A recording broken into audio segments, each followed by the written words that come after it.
For my music integration project, I will actually be teaching social studies to a kindergartner with Down syndrome.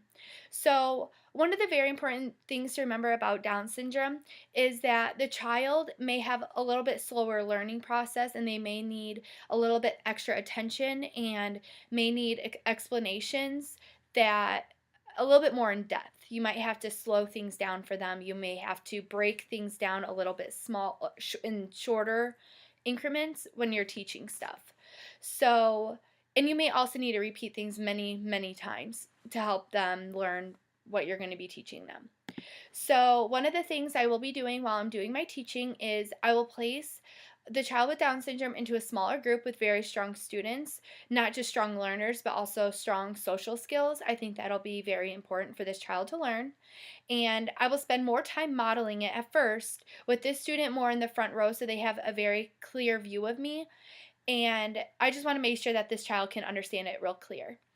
And um, the state standard that I will be teaching is a kindergarten standard, and it says, explain that calendars are used to represent days of the week and months of the year. The national music standard that I will be teaching that goes along with this is another a kindergarten standard, and it says, with guidance, explore and experience music concept. So with guidance, I will be actually doing the presentation first and then later on have the kids join me. So, and this is such as beat and melodic contour.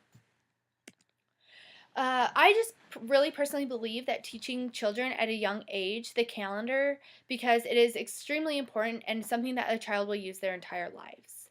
For my instructional strategies, I will be showing modeling, promote understanding through explanations, and having the children practice in smaller groups. I will encourage higher thinking when I'm done doing my presentation by asking the child a question such as, what month comes after June? Or what month comes after October? And I will have the child answer me.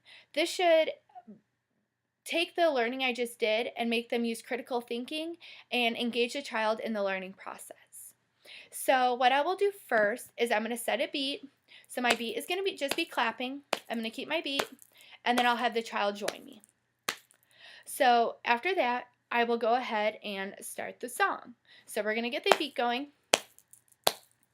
And then January, February, March, April, May, June, July, and August, September, October, November, December.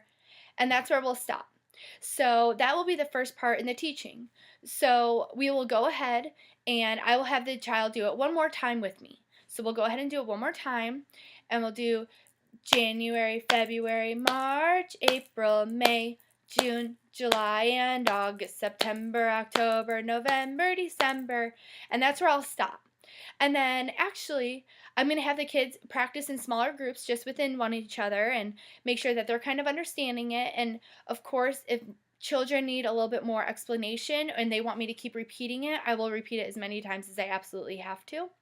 But then there's also a little dance that goes along with it, kind of like the Macarena. So we will all stand up and we'll all get in groups together, and smaller groups. We'll all be around the room in smaller groups, and that's when we'll start. It'll be January, February, March, April, May, June, July, and August, September, October, November, December. Then you turn around, and then we'll have everyone turn. And then we'll stop right there, and then I'll ask the students if they need any other explanations. And if they don't, then we'll continue. Then we'll go ahead and do it one more time. January, February, March, April, May, June, July, and August, September, October, November, December. Then you turn around, and then we'll continue. January, February, March, April, May, June, July, and August, September, October, November, December. Then you turn around. And then I will have the students practice in smaller groups just without them, and then I'll be walking around the classroom and I can ask if any of the children need my help. And if they don't, then I will have everyone just stand around in a big circle, and we could do our dance and learn the days of the week, or do the days or the months of the year together. And just overall, I think that having the students get up and moving is one of the best ways to have children learn. just sitting around at a desk and having them write it over and over and over again is not always necessarily the best way to teach a student.